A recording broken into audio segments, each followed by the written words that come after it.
मतदार जोपर्यंत साक्षर होत नाही तोपर्यंत त्यांचा नेता हा कधीच साक्षर होऊ शकत.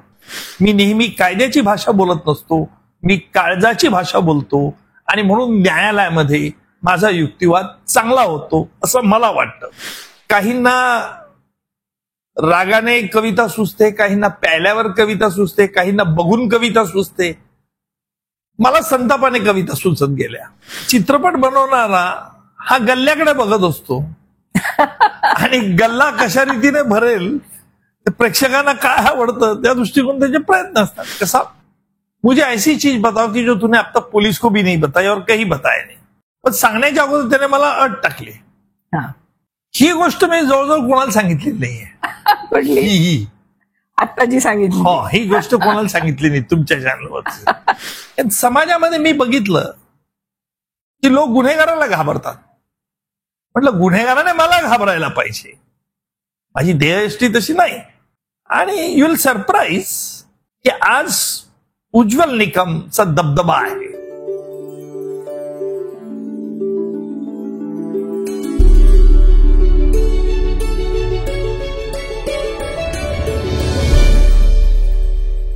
नमस्कार मंडळी, आजचा एपिसोड विशेष आहे. याला एक महत्वाचं कारण म्हणजे अमृता फिल्म्स या युट्यूब चॅनलला 2 वर्ष पूर्ण होत आहेत.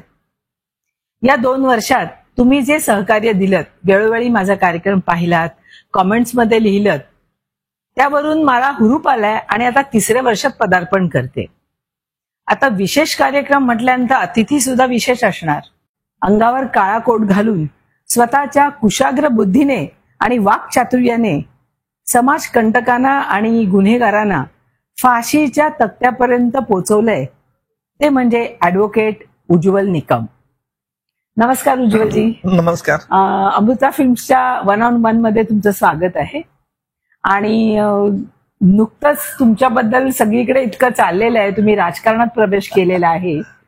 तर सुरुवातच आपण त्याच्यापासून करूया की आतापर्यंत तुमचं स्टेटमेंट ऐकलेलं आहे मी म्हणा किंवा इतरांनी की माझ्यासाठी सर्व पक्ष सारखे, कुठलंही सरकार येऊ देत मला फरक पडत नाही. आणि सडनली तुम्ही तुमची दुसरी इनिंग सुरू केल्यासारखं राजकारणामध्ये प्रवेश केलेला आहे, भाजपने. त्याला काही विशेष कारण आहे का? अमृताजी, प्रथम हा तुमचा 3ऱ्या वर्षात पदार्पण असल्याने मी तुम्हाला शुभेच्छा व्यक्त करतो. आता आपण जो मला प्रश्न विचारलाय की राजकारणात मी का आलो, प्रामाणिकपणे सांगतो की राजकारणात तशी माझी येण्याची इच्छा नव्हती. कारण मी आतापर्यंत महाराष्ट्रात विशेष म्हणूनच काम करत होतो, विशेष सरकारी वकील. विशेष आणि सच्चाईने जाणारे म्हणून तुमची ख्याती आहे. तुम्ही जी मला विशेषण लावली आहे त्याबद्दल मी धन्यवाद. परंतु मी विशेष सरकारी वकील म्हणून काम करत होतो. साधारणतः महिन्यापूर्वीच गोष्ट असेल, मला विचारण्यात आलं आणि विचारण्यात आल्यानंतर दिल्लीहून विचारण्यात आलं. माझ्यापुढे प्रश्न होता, राजकारणात यावं की न यावं, हा नंबर 1. नंबर 2, यायचं असल्यास कोणत्या पक्षात जावं. आतापर्यंत मी जे काही खटले चालवले, विशेषतः देशद्रोहांच्या विरुद्ध खटले असतील, समाजकंटकांच्या विरुद्ध असतील, किंवा स्त्रियांवर अत्याचार करणारे असतील, किंवा मागासवर्गीयांवरती होणारे अत्याचार बाबतीत असतील, हे सगळे खटले चालवत असताना आपला देश एक कसा राहील, एक संघ कसा राहील, आपला देश ची किंमत कशी वाढेल, म्हणजे प्रतिष्ठा कशी जास्त मिळेल, हा विचार माझ्या मनात सातत्याने घोळत होता. आणि जेव्हाही मला विचारण्यात आली, अर्थात भाजपनेच विचारलं, तर आम्ही ठरवलं की निश्चितपणे आमच्या घरात मतदान घेण्यात आलं. लोकशाही मीही मानतो आणि आमच्या घरातल्या लोक सदस्यांच्या मतानुसार की तुम्ही वकिली व्यवसायात भरपूर केलाय, आता राजकारणातून समाजकारण करा. कारण लोक नेहमी राजकारण म्हटलं, राजकारणी म्हटलं की लोकांचा टीकेचा सूर असतो. अगदी बरोबर. लोकांच्या मनात एक विशिष्ट भावना आहे की राजकारणी म्हटलं म्हणजे अमुक, राजकारण करायचं म्हटलं म्हणजे अमुक करावं लागतं. आणि कितीही चांगलं केलं तुम्ही तरी लोक तुम्हाला नावं ठेवतात, असाही समज आहे. अर्थात हे जरी खरं असलं तरी माझ्या मनात एकच निश्चय होता की लोकांना दाखवायचं आपण की राजकारणातून समाजकारण करता येतं, देशहित साधता येतं. आणि त्या दृष्टिकोनातून मी राजकारणात येण्याचं ठरवलं. आणि महिन्यापूर्वीच मी राजकारणात पक्षप्रवेश केला. पक्षाचा सदस्यही नव्हतो आणि त्यांनी तिकीट द्यायचं सांगितलंच होतं, ते तिकीट देणार होते. त्याप्रमाणे लोकसभेच्या निवडणुकीला निवडणुकीचा निकाल जवळ आहे. हार जीत माझ्या दृष्टिकोनातून महत्वाचा प्रश्न नाही, पण मी जी नैतिक मूल्य जोपासलेली आहेत आणि माझे काही प्रिन्सिपल्स आहेत, त्या प्रिन्सिपलची प्रामाणिक आपण राजकारणात आलो तरी कायम राहायचं आणि लोकांना देखील एक दाखवून द्यायचं की राजकारणातून देखील सत्कार्य करता येतं. आणि हाच माझा उद्देश आहे. आतापर्यंत मी हेच गुन्हेगारांच्या विरुद्ध लढताना हेच व्रत ठेवलं होतं. एक छोटा नाजूक प्रश्न, समजा बीजेपीने नाही दुसऱ्या पक्षाने विचारलं असतं तरी सुद्धा तुम्ही गेला असतात राजकारणामध्ये? दुसऱ्या पक्षाने मला यापूर्वी विचारलं होतं 5 वर्षापूर्वी, नाही असं नाहीये. पण त्यावेळेला मी विचारण्यात आलं होतं की आपण या राजकारणात, पण 5 वर्षापूर्वी माझ्याकडे काही महत्वाचे खटले चालू होते. बरोबर. आणि त्या दृष्टिकोनातून मी नाही सांगितलं. राजकारणात जी देशातील मोठी पार्टी आहे, जी देशाचं सत्तातून काहीतरी चांगलं काम करू इच्छितात, अशांकडे बघण्याचा एक कल साधारणपणे माझा देखील होता. आणि दुसऱ्या पार्टीने विचारलं असतं आता या क्षणी तरी मी विचार केलाच असता. परंतु नंबर 1 ने यांनी विचारलं, म्हटलं तथास्तु. बरोबर. तुम्ही लहानपणापासून असं काही ठरवलं होतं का की मी वकिलीच करेन पुढे राजकारण, असं काही ठरवलं होतं का? नाही, अगदी खरंच सांगतो, अजिबात मी थोडं तुमच्या बालपणाविषयी सांगा. नाही, वकील होण्याची माझी इच्छा नव्हती. पण तुमचा पुढचा प्रश्न येण्या अगोदर विचारतो की का होण्याची इच्छा नव्हती. कारण आमच्या वेळेला म्हणजे मी 73ला BSc फर्स्ट क्लास झालो. आईची इच्छा होती मेडिकलला डॉक्टर व्हावं. मेडिकल 2% ने हुकलं आणि मग वकिली व्यवसायात आलो. वडिलांची इच्छा होती वकील व्हावं. परंतु आपला जो प्रश्न असेल मनातला की मी का नव्हतो, कारण आमच्या वेळेला त्यावेळेला लग्नाच्या मार्केटमध्ये वकिलाचा भाव फार डाऊन होता आणि त्यामुळे मी लॉ कॉलेजला ऍडमिशन घेतल्यामुळे तसा निरुत्साहित होतो, दुःखी होतो की कुठे आलो आपण हे लॉला. कारण लॉचं कॉलेज फक्त सकाळचं 2 पिरियड फक्त करायचे, मग गप्पाच मारायच्या. आणि मग मित्रांबरोबर मग काहींना रागाने कविता सुचते, काहींना प्यायल्यावर कविता सुचते, काहींना बघून कविता सुचते. मला संतापाने कविता सुचत गेल्या. मी पहिली कविता केली असेल बायको कुणाला म्हणावं. जी डोळे लावून बघते ती असते त्याची दासी, जी डोळे चोरून बघते ती असते त्याची प्रेयसी, आणि जी डोळे फाडून बघते ती असते त्याची बायको. ज्यात लवकर डाळ शिजते त्याला म्हणतो प्रेशर कुकर, ज्यात उशिरा डाळ शिजते ती असते साधी शेगडी, आणि जिच्या पुढे कधीच डाळ शिजत नाही ती असते त्याची बायको. आपल्या प्रेक्षकांना विनंती करतो, आपण हसू नका. तुम्ही पत्नी बरोबर जर बघत असाल तर आता उलट होईल, कारण माझं म्हणण्याचं आता धाडस नाही तसं, म्हणून म्हणतो. तर असा कवितेचा सूर होता. लग्न झाल्यानंतर कवितेचा सूरही बदलला, नूरही बदलला. माझ्या पत्नीने मला लग्न झाल्यानंतर पहिला प्रश्न विचारला होता. ती पण BSc आहे, पण BSc झाल्यानंतर तिला न्यायालयाचं काही माहित नव्हतं. ती म्हणे न्यायालयात येणारा पक्षकार किंवा व्यक्ती ही देवा शपथ, आय स्वेअर गॉड, देवा शपथ म्हणते म्हणजे खरंच बोलते का ती व्यक्ती? म्हटलं सांगू? म्हणे सांगा. म्हटलं पुनवेचा तो पूर्ण चंद्रमा ढगा आडून जेव्हा बघतो, देवा शपथ खरंच सांगतो, तुझाच चेहरा मजला दिसतो. तिला आनंद झाला.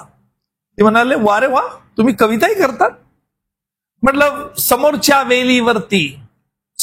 वेलीवरती झुळझुळणारा वारा येऊन फांद्या हलती, वार हलती, देवा शपथ खरं सांगतो याद येते म्हणजे भलती सलती. म्हणे कविता थांबवा. कविता थांब.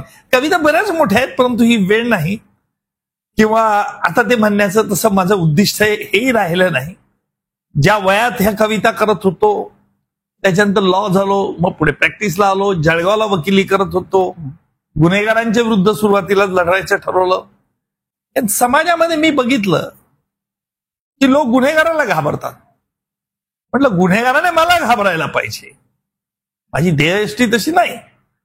आणि यू विल सरप्राईज की आज उज्ज्वल निकमचा दबदबा आहे. तुमच्या नावालाच नाही, लोकं नाही, घाबरतात. आत्मप्रौढीने म्हणत नाही मी हे, पण खरंच सांगतो, मी कधीही फोन कुणालाही कुठेही केला तरी मी म्हणत नाही की मी उज्ज्वल निकम विषय सरकारी वकील बोलतो, किंवा मी आता लोकसभेला उभो आहे म्हणून ऍडव्होकेट, किंवा मी ऍडव्होकेट उज्ज्वल निकम असं म्हणतच नाही.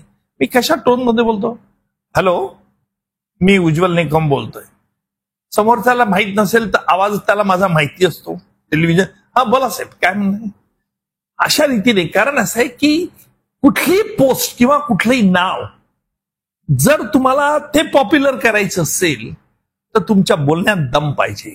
दम म्हणजे गर्विष्ठपणा नाही, परंतु एक रोग असा असला पाहिजे की जसा बाण जातो धनुष्यातला, तो जसा लक्षावरती आलो तसा तुमचा आवाज त्याच्या हृदयापर्यंत गेला पाहिजे, काळजाला भिडला पाहिजे. आणि म्हणून मी नेहमी कायद्याची भाषा बोलत नसतो, मी काळजाची भाषा बोलतो. आणि म्हणून न्यायालयामध्ये माझा युक्तिवाद चांगला होतो असं मला वाटतं. सर, आता तुमचं नाव खैरलांजी असू देत, शक्ती मिल मधलं असू देत, कोपर्डी असू देत, अशा सगळ्या हाय प्रोफाईलच्या केसेस ज्या आहेत त्या सगळ्या तुमच्या नावावर आहेत. शक्ती मिल गँगरेप केस असेल, हो, प्रमोद महाजन, हो, गुलशन कुमार, हो, सो मेनी केसेस सगळ्या हाय प्रोफाईलच्या तुमच्या नावावर आहेत.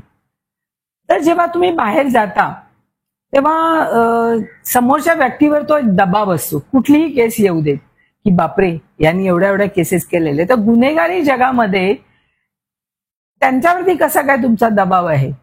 नाही, गुन्हेगारी जगतावरती माझा दबाव असण्याचा प्रश्नच उद्भवत नाही. मी सांगतो, मी सायन्सचा विद्यार्थी जरी असला तरी माझं ठाम मत आहे की कायद्याने गुन्हेगाराला शिक्षा झाली म्हणजे गुन्हेगार काहीतरी कायद्याची भीती वाटते असं मुळीच नाही. कायद्याने गुन्हेगाराला शिक्षा झाली म्हणजे तो घाबरतो असंही मुळीच नाही. माझं ठाम मत असं आहे की गुन्हेगाराला पश्चातापाची त्याला जाणीव निर्माण होणं हे फार महत्वाचं असतं. मी हा प्रयोग अनेक खटल्यामध्ये काय, मी उदाहरणही सांगेल तुम्हाला. पश्चाताप कसा निर्माण होतो, माणसाला काही गुन्हा केल्यानंतर शिक्षा झाल्यानंतर पश्चाताप होत नाही, तो एक आत्मप्रौढीत वाढतो. शिक्षा झाल्यावर कुठलाही गुन्हेगार म्हणतो का, रडतो का? फार अगदी बोटावर मोजणे इतके गुन्हेगार रडतात शिक्षा, पण शिक्षा झाल्यावर मी अपील करेल, ताट मनाने बघत असतो, निघून जातो. कारण त्याला लोकांना दाखवायचं असतं मी घाबरलेलो नाही. माझं काय असतं, मी नेहमी त्या गुन्हेगाराशी इंटरॅक्ट करत असतो, बोलत असतो, त्याच्याकडनं जाणीव करून घेत असतो याने गुन्हा का केला, याची पार्श्वभूमी काय. आणि मग माझ्या मनात जर मला अर्थात गुन्हेगाराबद्दल हिस्ट्री माझ्याकडे असतेच, माझ्या लक्षात आलं की या गुन्हेगाराच्या पार्श्वभूमीमध्ये काही चांगल्या गोष्टी आहेत. एक गुन्हेगाराचे उदाहरण घ्यायला हरकत नाही, अबू सालेम, प्रदीप जैनच्या खून खटल्यामध्ये. हा अबू सालेम अनेक कारणामुळे प्रसिद्ध होता आणि इब्राहिमचा साथीदार म्हणून प्रसिद्ध होता. तुमचं बॉलिवूडचे लोकही त्याने शोला बोलवलं, त्याची नाही ते मोनिका बेदीची शादी केलं, लग्न केलं, काही बिघडलं. पण अनेक बॉलिवूडचे तुमचे, सॉरी टू से, की जायचे दुबईला शो करायला. कारण अनेक असतील, त्या कारणाचं चर्चा करण्यात आपल्याला अर्थ नाही. परंतु यांचा दबदबा असायचा. याला ज्यावेळेला प्रदीप जैनच्या खून खटल्यामध्ये आणण्यात आला आणि तो खटला माझ्याकडे होता, तेव्हा मी अबू सालेमला बघितल्यानंतर एक गोरापान पोरगा, बारीक नजर, एखाद्या चित्रपटातल्या नटासारखीच त्याची शरीरयष्टी, ऐटीत राहणं, तुरुंगात असून देखील स्वच्छ कपडे, ऐटीत राहणं, दिमागात राहणं, चेहऱ्यावरती कुठेही पश्चाताची भावना नाही. पण त्याचे वडील वकील होते. मी त्याला बोलता बोलता अनेक वेळा सांगितले की अरे तुझे वडील वकील होते, चांगला झाला असतास. आता हे ऐकल्यानंतर मला असं जाणीव झाली की याच्या चेहऱ्यावरती काही बदल होतोय. म्हणजे कुठेतरी त्याला वाटलं की हो आपले वडील वकील होते, पण लगेच ती भावना तो पुसून टाकतो. आणि मग मात्र मी त्याच्याशी असा अनेक वेळा बोलत होतो, मोनिकाशी का लग्न केलं, मोनिका तुझ्यावरती फिदा कसं काय झाली, तुझ्यात काय पाहिलं तिने, असे इतके इंटरॅक्शन मी त्याच्याकडे करत असताना तो मला सांगत होता. मी आरोपींना कधी घाबरत नाही. मी आरोपींजवळ क्या तू गुन्हा क्या आहे असं हे ह्या लोकांना गुन्हेगाराला स्वतःचा एक इगो असतो, ऑडो असतो.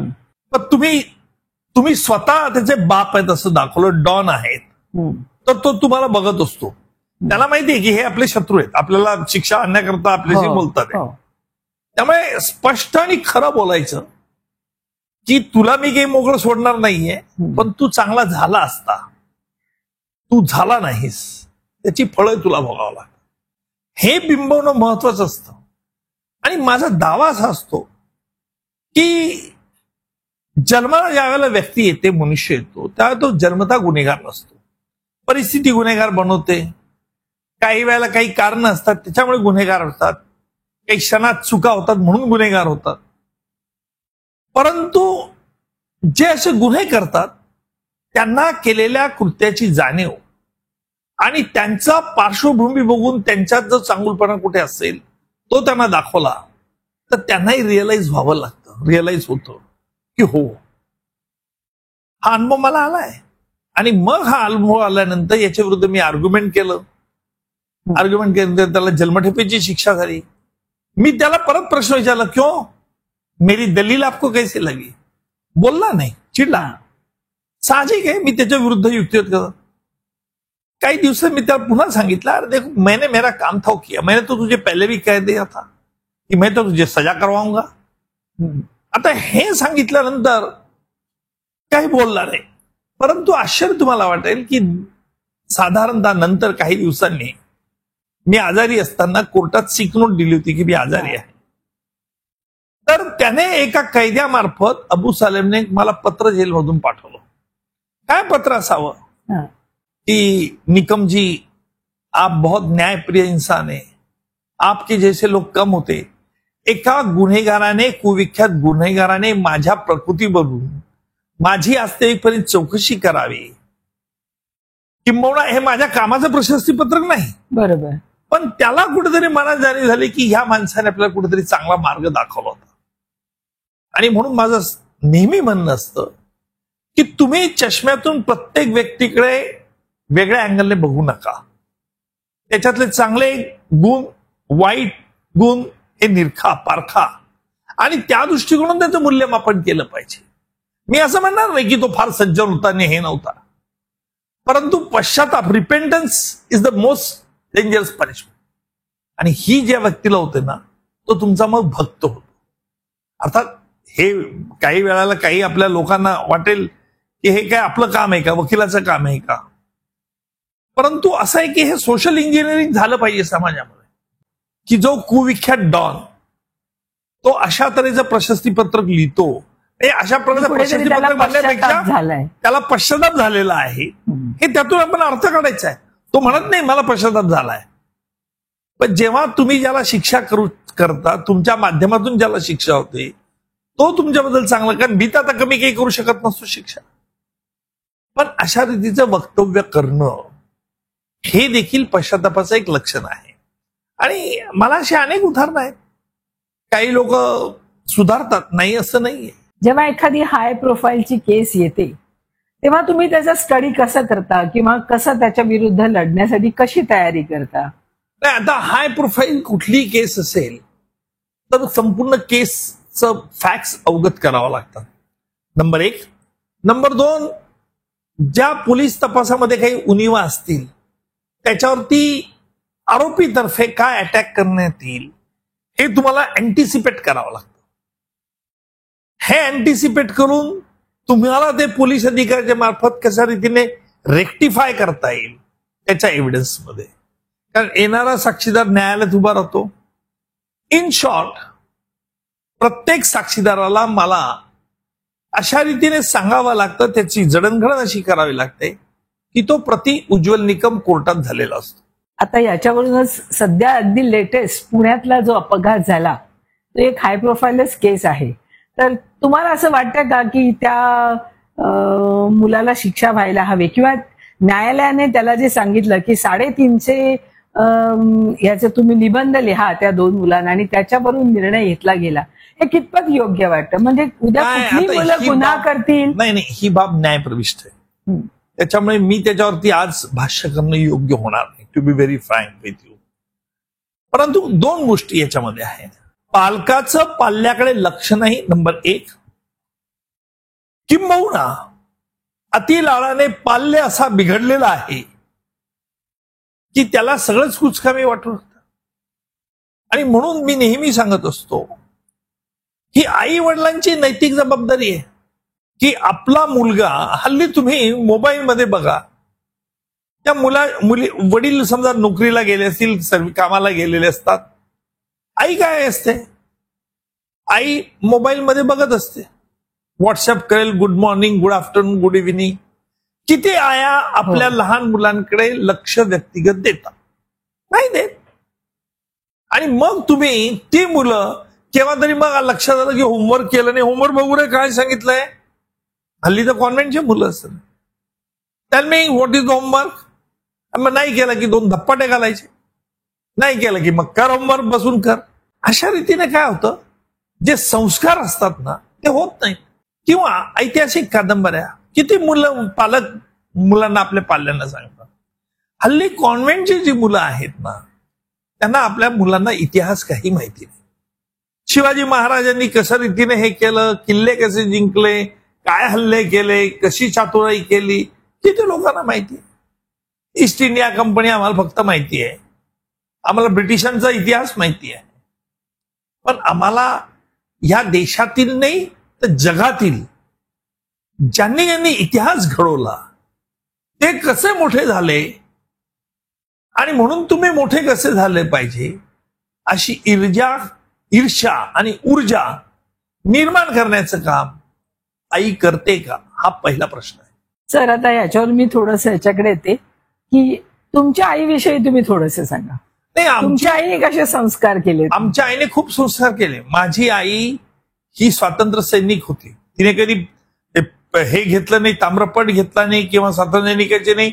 परंतु पत्री सरकार म्हणून पश्चिम महाराष्ट्रामध्ये, तुम्हाला माहिती नसेल ते, नाही माहिती, ब्रिटिशांच्या विरुद्ध कोल्हापूर, सातारा, सांगली या भागामध्ये नाना पाटलांचं एक पत्री सरकार म्हणून ब्रिटिशांना त्रास द्यायचा, ब्रिटिशांना सळो की पळो करून द्यायचं, असा यांचा उद्योग असायचा. तर हे काय करायचे, जर एखादा गद्दार निघाला, पत्री सरकार नाना पाटील सहकारी, तर पायाला पत्रा लावायचे, मारायचे नाहीत, पत्रावरती दगडाने मारायचे, म्हणजे कुठे जखमा यायच्या नाहीत. परंतु गद्दारी ब्रिटिशांच्या बाजूने नको असं. पिस्तोल, रिव्हॉल्वर, आमची आई त्यावेळेला ठीक आहे 8वीत 7वीत असेल, पण ती गाद्यांमध्ये पिस्तोल ह्या आई, इतर आणखी काही 2-3 स्त्रिया होत्या, त्या माई आतोडेकर म्हणून होत्या, आणि हे सगळं आई करत होती. आई आम्हाला गोष्टी सांगायच्या. शिवाजी महाराजांची गोष्ट आई सांगायची आम्हाला, कसं लढले, संभाजीराजे कसं वाटले, कसं झालं संभाजी महाराज, मग शिवाजी महाराज हे का झाला, हस्त का होत गेला, शिवाजी महाराज शेवटी कसे कुटुंबातील याच्या मणकलामुळे कसे वैतागलेले होते, त्याच्यामुळे संभाजीराजाकडे कसं दुर्लक्ष झालं, संभाजीराजांची कशी भावना निर्माण झाली. हा जो इतिहास आहे ना, हा आपल्या मुलांना गड दाखवले पाहिजे. रायगड किल्ले कॅसल दाखवले जात नाही. फक्त कुठे सुट्टी असली की चालले पिकनिकला, चालले कुठे महाबळेश्वर. सर, आता तुम्ही जर पाहिलं तर महाराष्ट्रात इतके सुंदर सुंदर गड आहेत, त्याची निगाही राखली जात नाही गव्हर्नमेंटच्या थ्रू. निगा राखली जाईल ना, सर्वच गोष्टी गव्हर्नमेंटकडनं काय केलं पाहिजे. लक्षात ठेवा, सरकार काही सगळीकडे पूर्ण होऊ शकत. इतक्या वाईट अवस्थेमध्ये सगळे गड आहेत. बरोबर आहे. आपण देखील आपली जबाबदारी आहे ना. आपण असं पुढे कॅम्पेन चालवतो का की नागरिकांनी हे केलं पाहिजे. हागलेली मुतलेली गोष्ट आपण सरकारवर सांगतो. मी तुम्हाला आश्चर्य वाटेल, या निवडणुकीच्या निमित्ताने मी ज्या वेळेला फिरत होतो, हाय राईज बिल्डिंग मध्ये गेलो, माझ्याकडे नॉर्थ मुंबई सेंट्रलचं येतं, लोक मला चार्टर ऑफ डिमांड द्यायच्या. काय असतील चार्टर ऑफ डिमांड, सांगा आपण काय असतील. तुम्हीच सांगा. नाही, तुमच्या बिल्डिंग मध्ये तुम्ही काय केली असती, समजा मी आलो असतो, तुमची डिमांड काय असते. समुद्र स्वच्छ. सगळ्यात मेन प्रॉब्लेम तो, इतकं घाण असतो समुद्र. गव्हर्नमेंट येतं, एक 8-10 दिवसांनी मुलं येतात आणि साफ करतात, पण तरी सुद्धा पुन्हा समुद्रातून इतका कचरा. तुमचा जो समुद्र म्हणून तुम्ही समुद्राबद्दल बोलतो, पण ज्यांच्या जो समुद्राने त्यांनी काय मागण्या कराव्यात की आमच्या बिल्डिंगच्या पुढे भटकी कुत्री बसलेली असतात. नंतर मग याचा अतिक्रमणाचा स्टँड आहे, रस्त्यांमध्ये गर्दी खूप झाली. गर्दुले बसलेले रस्ते असतात इथे. आता ही काही कामं मेंबर ऑफ पार्लमेंटची असतात का? मला ह्या संपूर्ण प्रचारामध्ये राष्ट्र म्हणून एकाने काम सांगितलं नाही. राष्ट्र म्हणून तुम्ही काय बघितलं पाहिजे, राष्ट्राचा विकास करण्याकरता काय केलं पाहिजे, जी कामं. आणि मी हे स्पष्टपणे बोलत होतो, सत्यम ब्रूयात प्रियम ब्रूयात. मी या धोरणाचा आहे, कारण मला एकानेही अशी कामं सांगितली नाही की भारताचा नावलौकिक वाढवण्याकरता तुमची उद्दिष्ट काय, पार्लमेंटमध्ये तुम्ही काय करू इच्छिता, पार्लमेंटमध्ये हा देश बलवान होण्याकरता, हे ह्या देशातील ऐक्य टिकण्याकरता तुमच्या पुढे अशी काही योजना आहे का, असा एखादाही प्रश्न नाही. मला प्रश्न काय आहे तर हेच, अतिक्रमण काढा. ही कामं कॉर्पोरेशनची आहे, ही कामं स्थानिक प्रशासनाची असतात. पण लोकांना अजूनही ते कळत नाही. लोकांना वाटतं राजकारण, निवडणुका आल्या म्हणजे हे यांनी कामं केली पाहिजेत. म्हणून आपल्याला देखील कळलं पाहिजे की आम्ही आमच्या लोकप्रतिनिधीकडे कुठली कामं न्यावी, कुठली नामे नेऊ नयेत, कुठल्या गोष्टीचा फॉलोअप करावा. म्हणून साक्षर करणं हे फार महत्वाची जबाबदारी आहे. मतदार जोपर्यंत साक्षर होत नाही तोपर्यंत त्यांचा नेता हा कधीच साक्षर होऊ शकत नाही. काय कामं असू शकतात? रिझर्वेशन्स. प्रवासाच्या वेळेला तर रेल्वेच्या सुट्ट्या असतात, आमचे 8 लोक आहेत, 10 लोक आहेत, रिझर्वेशन ठीक आहे, जेन्युइन मागणी. परंतु तुम्हाला इन्फ्रास्ट्रक्चर कसं सुधारता येईल? विमानतळाच्या इथे झोपडपट्ट्या आहेत. मी मुंबईला ह्या मला कल्पना नव्हती. मी 93 सालानंतर मुंबईला यायला लागलो. परंतु मुंबईची 2 रूपं मी बघितली. एक श्रीमंत मुंबई आणि अतिशय गरिबी, हाल अपेक्षा सहन करणारी लोक. मला दुःख आणि वाईट एवढंच वाटलं की जे खरं मुंबई बघतोय मी, म्हणजे माझ्या खेड्यातले लोक तरी चांगले राहतात, पण हे गरिबी याच्यामधले इतके जे लोक खिचपत पडले कशा रीतीने जगत असतील, कोणाला कल्पना नाही त्याची. म्हणजे इतक्या वर्षामध्ये मला ती मुंबई दिसली. हे हाय टॉवर, हे बिल्डिंग, हे समुद्र, हे ठीक आहे हो, पण तू ती मुंबई, त्या लोकांचं, ती लोक पोट भरण्याकरता मुंबईला आले.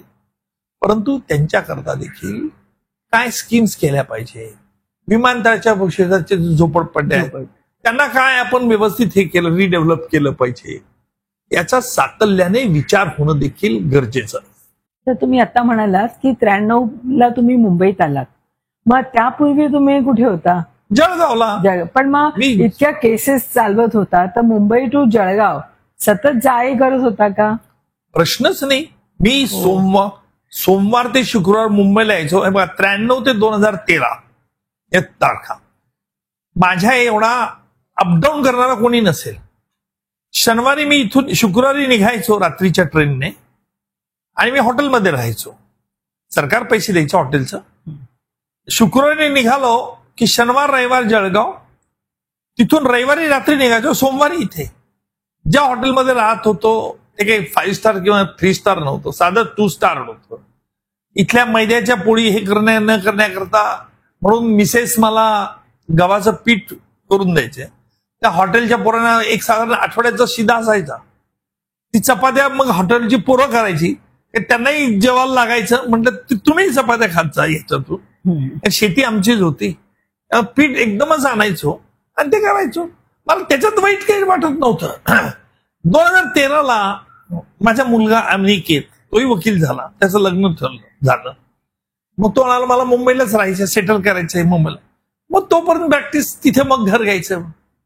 मग तोपर्यंत घराच्या किमती मुंबईच्या खूप वाढल्या होत्या. पण मग असं आहे की सुरुवातीला माझा मुंबईला राहण्याचा प्लॅन नव्हताच. पण ह्या काही गोष्टी ज्या तुमच्या नशिबात प्रारब्धात असतात त्या घडत असतात आणि त्यानुसार होत असतात. जळगावच्या विषयी काही आठवणी सांगा ना तुमच्या. असं फार वेग प्रश्न तुमचा झाला. कारण आठवणी म्हणजे अनेक आठवणी आहेत. मला ज्योती कुठे भेटली? जळगावला भेटली का मुंबईला भेटली? आमचं लव्ह मॅरेज नाही, इट्स अन अरेंज मॅरेज.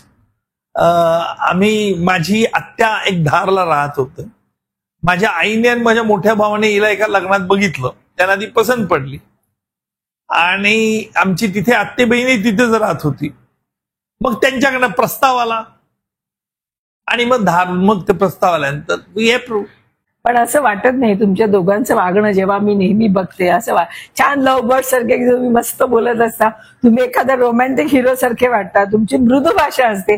मला पहिल्यांदा जेव्हा भेटले हे उज्ज्वल निकम वाटत नाही किती साधा माणूस आहे तर असं साधा आहेच वाटतो म्हणजे काय साधा आहे परंतु तुमचं बोलणं इतकं मृदू असतं एरवी, किंवा तुम्ही ज्योतिषी बोलता. आता मी ज्योतिषी बोलताना मृदू बोलतो ही गोष्ट खरी आहे, पण तुम्ही आलो इथे त्यावेळी माझा आवाज शांत होता.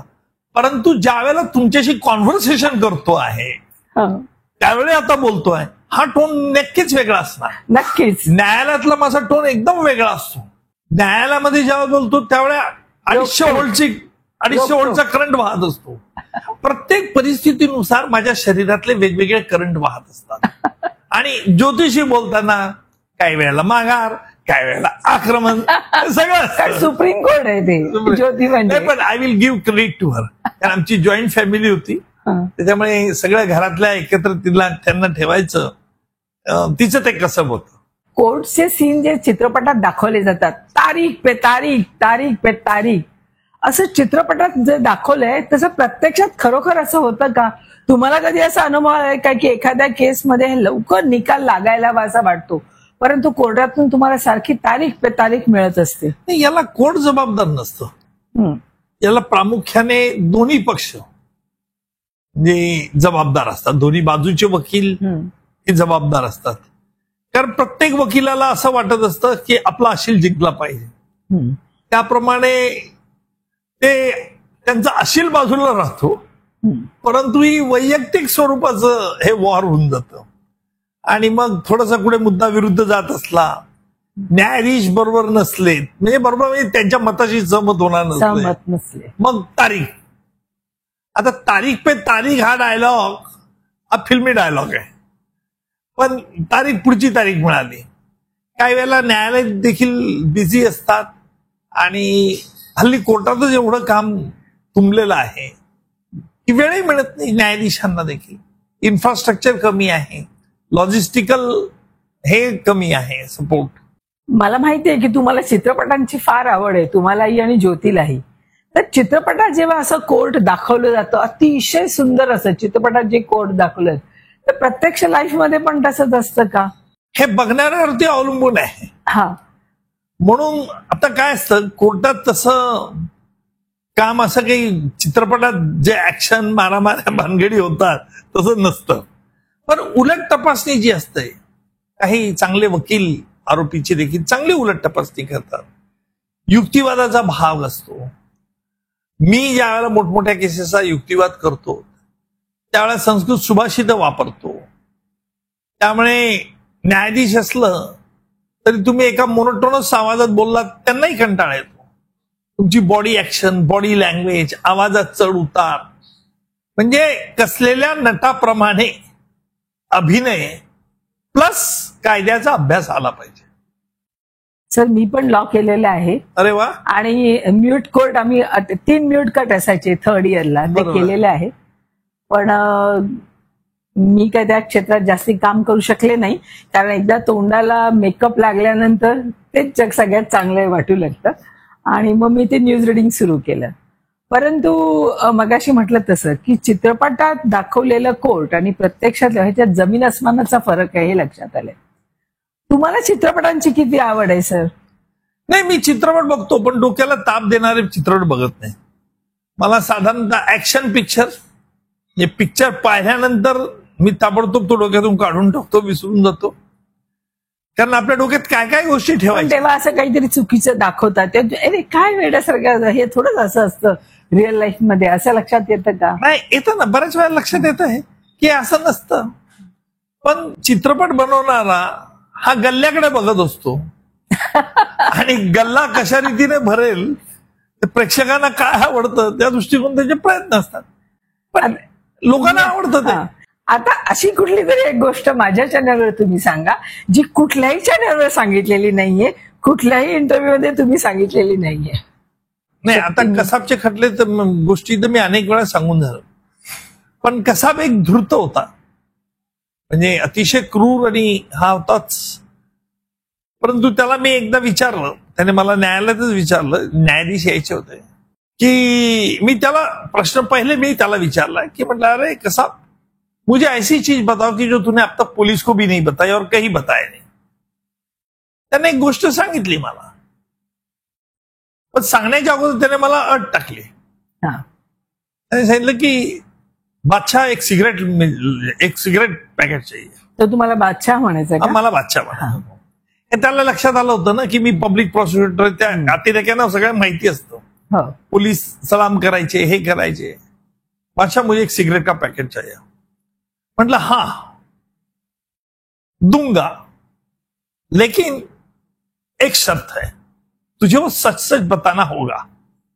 पहिल्यांदा त्याने हे सांगितलं कि ऐसी चीज कौन सी है कि जो तूने सिर्फ पुलिस को ही नहीं बताई, जो मुझे बताने वाला है. नहीं, मैंने तो सब पुलिस को तो वैसे बताया. बोले मतलब सोच, विचार केला आणि मग म्हणाला हा ये बात रही गई है. मतलब कौन सी बात? त्याने एक ती गोष्ट सांगितली. म्हटलं यार यहाँ इसका तो कहीं जिक्र नहीं किया तूने, कहीं हमारे इन्वेस्टिगेशन में भी नहीं हुआ. तो बोले मैंने कहा ही नहीं तो कहाँ डिस्क्लोज होगा आपको. अच्छा म्हटलं. तर आता मग म्हणे सर आपने प्रॉमिस किया था बादशाह जी, क्या हुआ? मतलब हाँ मैं एक सिगरेट देता हूं तुमको. तो म्हणाला एक नहीं चलेगा, पैकेट चाहिए. मतलब देखो यार तू जेल में कैदी है, वैसे ही हम दे नहीं सकते सिगरेट तुझे, फिर भी मैंने तुझे कबूल किया इसलिए मेरे सामने तुझे सिगरेट पीना होगा. ये ले और पी, मैं मंगा लेता. आमच्या ऑफिसरने एक सिगरेट आणणार बाबू, आणले. तो एवढा 150 आना हा. तो फिर मुझे पैकेट नहीं दोगे? मतलब नहीं दूंगा. तो मुझे नहीं चाहिए. फिर ठीक आहे म्हटलं फेकून दे सिगरेट. आमच्या ऑफिसरने फेकून दिली सिगरेट. आम्हाला त्याला द्यायचीच नव्हती, पण आम्ही त्याला दाखवलं की आम्ही फुलफिल करणार. त्याला पॅकेट पाहिजे होतं, ते शक्यच नव्हतं. तुरुंगात कुठल्याही कैद्याला कधी जे दिलं जात नाही. आणि आम्हाला माहिती होतं की तो नाहीच म्हणणार आहे. त्यामुळे तसं एक तो मला आठवतो. ही गोष्ट मी जवळजवळ कोणाला सांगितलेली नाहीये. ही आता जी सांगितली, हो ही गोष्ट कोणाला सांगितली नाही तुमच्या चॅनलवर. नक्कीच सांगतो.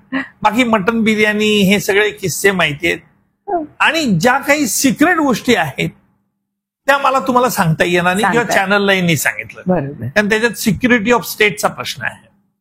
म्हणजे त्याच्यात माझं तुम्हाला कदाचित हुशारी दिसून येईल, परंतु त्याचा फायदा शत्रू राष्ट्र घेऊ शकतं. नाही नका, त्याच्यामुळे ती गोष्ट आम्ही सांगू शकत नाही. तुमच्या बोलण्यावरून मला तुम्हाला देशप्रेम पुष्कळ आहे याची जाणीव होते, आणि हे देशप्रेम मला वाटतं तुमच्या आईकडून तुमच्याकडे आलंय असं वाटतं. नेता असो की अभिनेता असो, खोटी गांधीगिरी करून केलेलं पाप धुतलं जात नाही. माझा जन्म हनुमान जयंतीचा आहे, त्यामुळे तुम्ही जर कोर्टात माझ्यावर आलात तर अनेक गुंड उभं राहून मला म्हणते नमस्ते साहेब, नमस्ते साहेब, नमस्ते साहेब, नमस्ते, उभं राहून नमस्कार करतील ते मला. तो रिस्पेक्ट म्हणून. रिस्पेक्ट नाही, कारण मी मोठा डॉन आहे म्हणून. कायद्याचा डॉन, इन द सेन्स कायद्याचा डॉन. गुलशन कुमार खून त्यांचा झाला, या 2 गायिका त्यांच्या आपसामधील याच्यामुळे गुलशन कुमारला एक गायिका प्रिय होती, नदीमला एक गायिका प्रिय होती.